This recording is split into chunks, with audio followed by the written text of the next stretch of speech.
এক ব্যাগ ভরে এনেছে আমার। হ্যালো এভরিওয়ান, আমি পায়েল। আমার নতুন একটি ভিডিওতে সবাইকে এত এত ভালোবাসা। আশা করি আপনারা সবাই খুব ভালো আছেন, আর আমরাও কিন্তু বেশ ভালো আছি।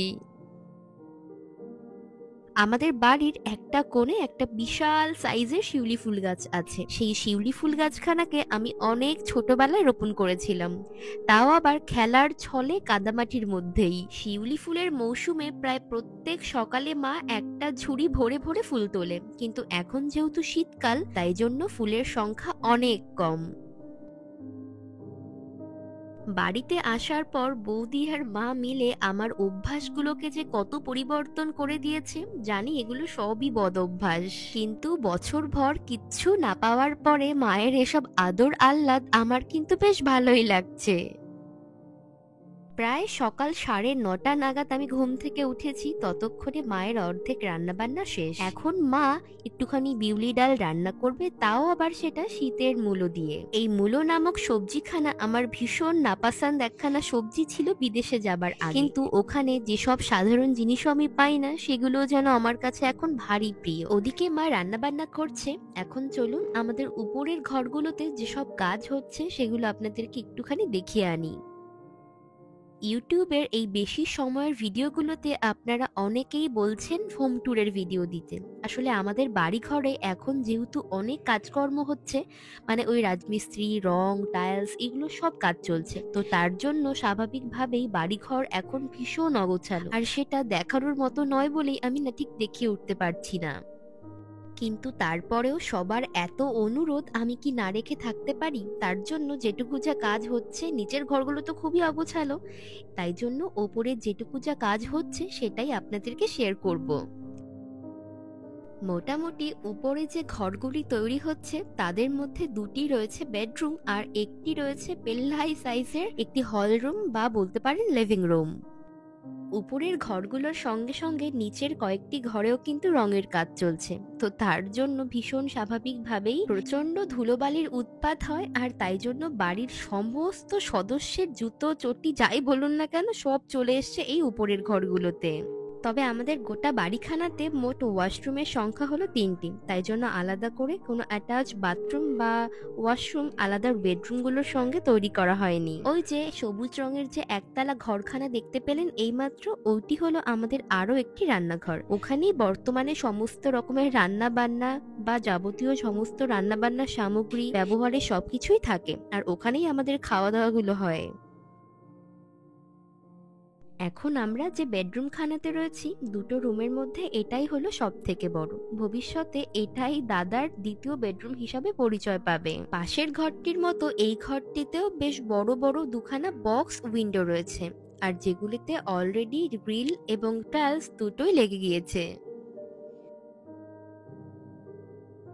আর এইটা হলো পাশের আরেকখানা বেডরুম। আর ওই যে তখন বললাম না বাড়িতে রঙের কাজ চলছে, সেসব সামগ্রীর মধ্যে বেশ কিছুটা এখানেও বোঝাই করা আছে, যদিও কাজ এই মুহূর্তে বন্ধ রয়েছে, কারণ আমি এসেছি ওই জন্য।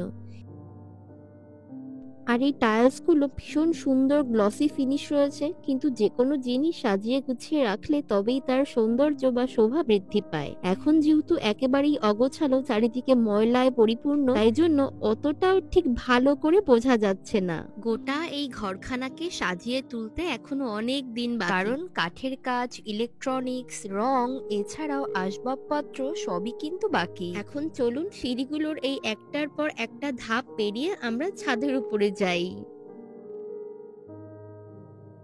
আমাদের বাড়ির নিচের অংশে খুব একটা ভালো রোদ্দুর পায় না, তাই জন্য গাছপালাও খুব একটা ভালো হয় না। ওই কারণেই তো মা সমস্ত রকম ফুল গাছ বলুন আর সবজি সবই কিন্তু এই ছাদের ওপরেই লাগিয়েছে।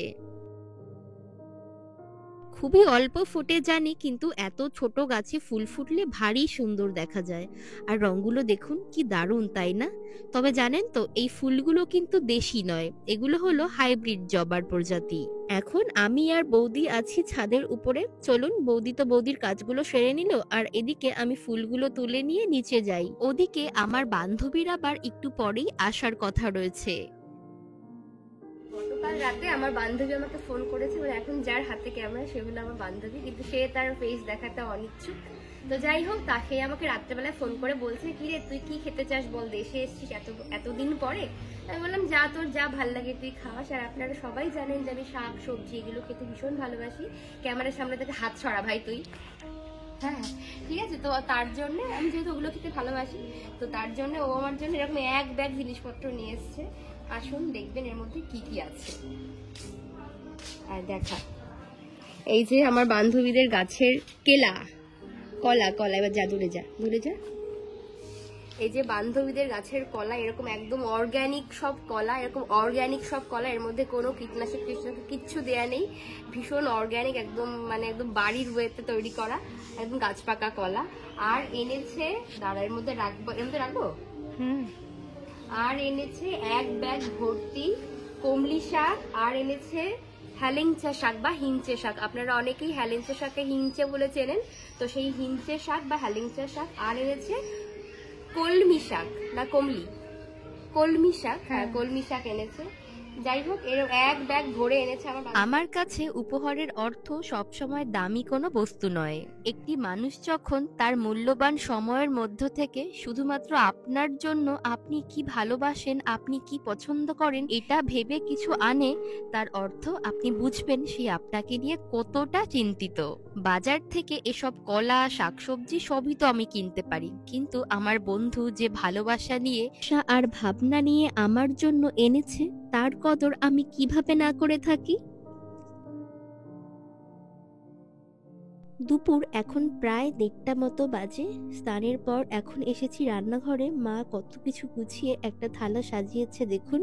আজকে দুপুরের খাবারে আছে গরম গরম একটু সাদা ভাত, তার সাথে আছে ছোট্ট ছোট্ট পুঁটি মাছ দিয়ে রান্না করা ওই যে আমার বান্ধবী যে শাকগুলো এনেছিল না, ওই কলমি শাক। আরো সাথে ছিল সকালে ওই যে বিউলি ডাল রান্না হলো শীতের লাল মূলো দিয়ে, সেটা।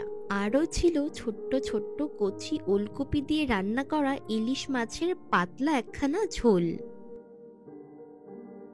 এখন চলুন সবাই মিলে গল্প করতে করতে আনন্দ হই হুল্লোড়ে এই তো এত সব সুস্বাদু খাবারগুলো গরম থাকতে থাকতেই খেয়ে ফেলি।